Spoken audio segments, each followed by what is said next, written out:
Je suis médecin, donc acteur du terrain, également directeur d'hôpital, donc d'une clinique au sein du grand groupe Le Chirec. Mais je représente également les médecins au niveau de l'INAMI, donc de la concertation sociale, comme on dit.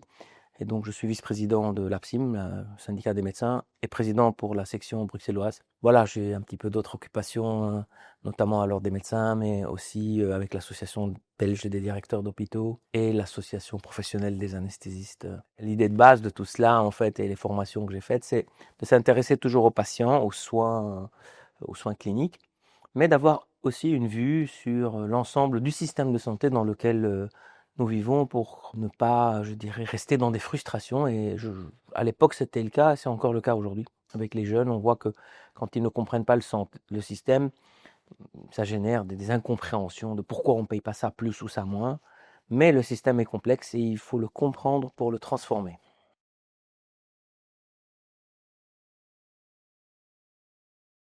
Je suis un grand fan du ce qu'on appelle le value-based.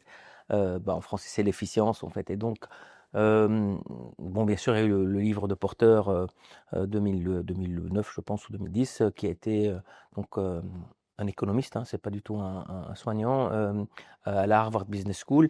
Mais on voit que le livre n'a pas tout de suite percolé. Ça a commencé un petit peu aux États-Unis avec des mises en place de systèmes euh, de recherche d'efficience en fait, hein, donc de la valeur pour le patient par rapport à l'argent investi. Dans les années 2014, 2015, il y a eu des premiers projets comme ça en Allemagne avec des systèmes de réduction des hospitalisations inutiles.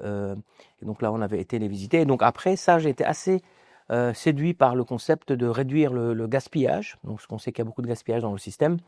20 à 30% de l'argent et des ressources humaines sont probablement gaspillés par des redondances ou des temps libres, des temps morts, des choses comme ça. Et je le voyais bien parce qu'il n'y avait plus assez d'argent pour tout payer comme on le fait. Et donc, d'où le concept de value-based. Alors, le value-based et mon intervention d'aujourd'hui, c'était de rappeler simplement que on peut opérer, par exemple, en standardisant le trajet de soins. On peut économiser sur des examens inutiles. On peut centraliser certains soins très lourds dans des centres. Donc, toutes ces interventions ramènent de la valeur parce qu'elles permettent d'économiser un petit peu d'argent ou des ressources humaines.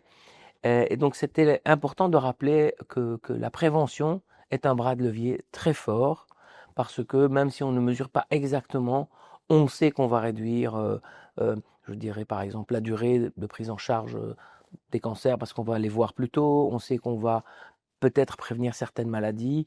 Et donc, voilà, pour moi, la prévention s'insère tout à fait, c'est un des outils, ce qu'on appelle du value-based healthcare.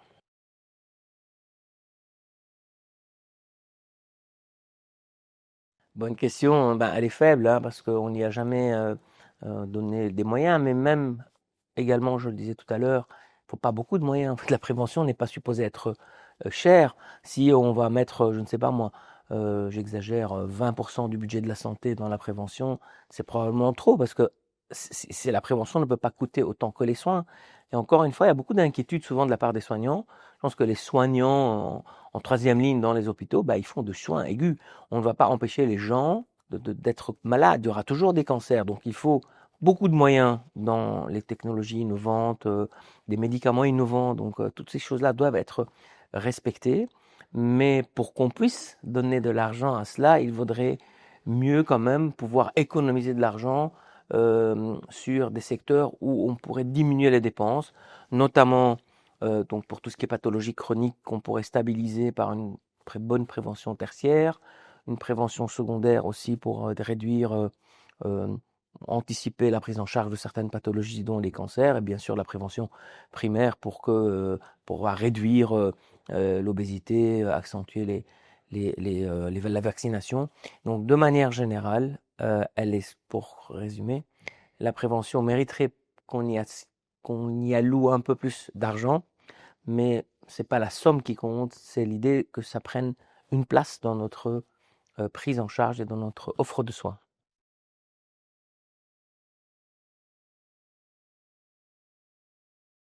Disons qu'il y a 3 points, c'est pas des freins, mais 3 éléments essentiels. La première, c'est la culture, c'est-à-dire d'être tous conscients qu'il faut qu'il y ait de la prévention.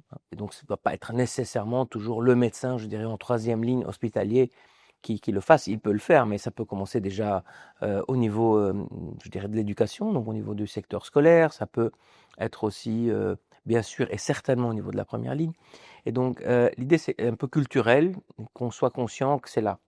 Alors, le deuxième frein, c'est l'idée pour beaucoup que si on investit dans la prévention, c'est comme si on allait ne plus investir dans le reste. En fait, il faut comprendre que la prévention permet de dégager, je dirais, des économies qui permettent en fait d'investir mieux dans le restant. Donc, je pense que c'est un frein, je dirais, d'incompréhension du fait que l'argent investi non seulement améliore la santé globale, l'argent investi dans la prévention, mais c'est de l'argent qui permet de dégager des marges pour mieux financer les thérapies nouvelles, les médicaments les plus chers, les interventions plus complexes, les robots, de mieux payer le personnel. Donc il y a quand même un bénéfice de pouvoir recycler l'argent qu'on peut économiser dans tous les outils, je veux dire, value-based.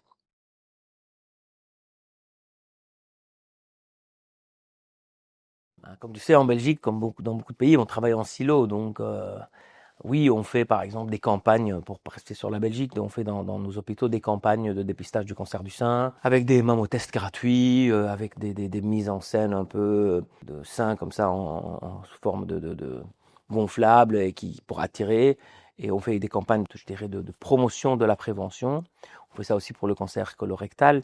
Mais pour moi, les bons exemples, ils sont souvent à l'étranger, dans des systèmes où il y a une vraie intégration des soins. Et donc, il y a par exemple des exemples sur les réductions des réhospitalisations, des pathologies chroniques, que ce soit par exemple les insuffisants cardiaques.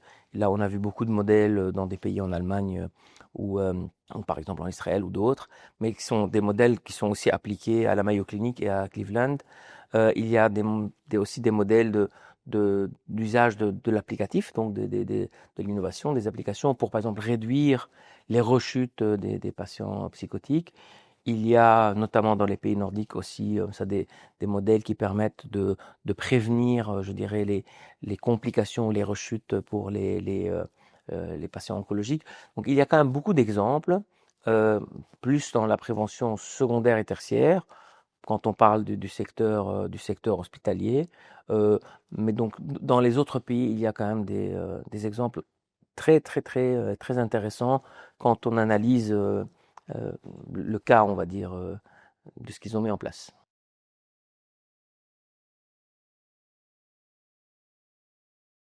On a fait des campagnes, par exemple, pour prévenir, par exemple, de l'usage inutile des antibiotiques. Et ça, c'était le projet One Health de l'Organisation mondiale de la santé, mais qu'on a mis en application en Belgique avec énormément d'informations.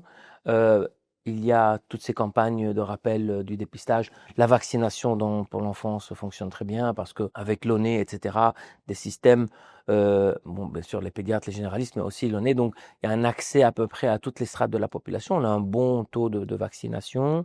On a une mortalité infantile très, très, très basse. Donc, on a mis en place quand même des choses qui sont très bien. Mais je dirais au niveau des hôpitaux, les exemples que je vous donne sont essentiellement des exemples vraiment, je trouve, réussis de campagnes pour la prévention de quelques cancers, mais aussi on fait des campagnes, par exemple, pour la réduction du tabagisme. Et ça marche souvent parce que là, on a tous les acteurs, des tests qui sont faits pour les patients qui vont leur montrer qu'ils ont un souffle qui est réduit. Donc il y a quand même quelques campagnes qui sont faites dans les hôpitaux, mais qui concernent aussi la première ligne.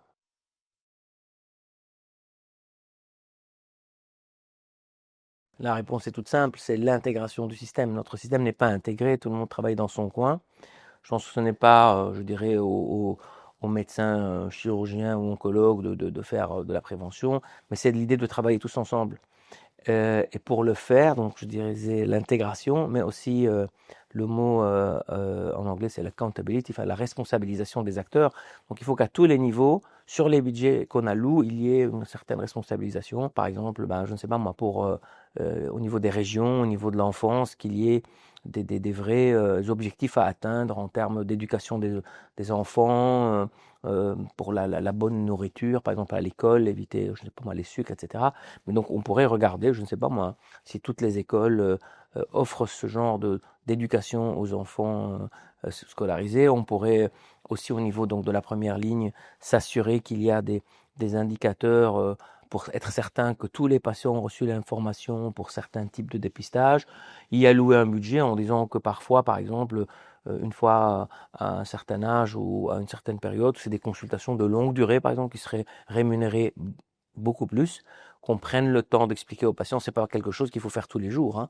Si un jour le médecin s'assied avec vous, on va dire voilà, c'est notre séance, euh, vous avez tel âge, il faut faire attention à ça, à ça, à ça, à ça, et il vous explique pourquoi, c'est quand même des messages importants. Donc voilà, j'essaie d'imaginer, j'ai pas vraiment préparé ce point, mais l'idée est de dire que il faut travailler ensemble et il faut rendre les gens un petit peu responsables. On peut pas dire voilà, je m'occupe de 1000 patients, mais en fait, il y en a 200 à qui j'ai jamais proposé de faire un dépistage du cancer du côlon. C'est juste inadmissible. Voilà.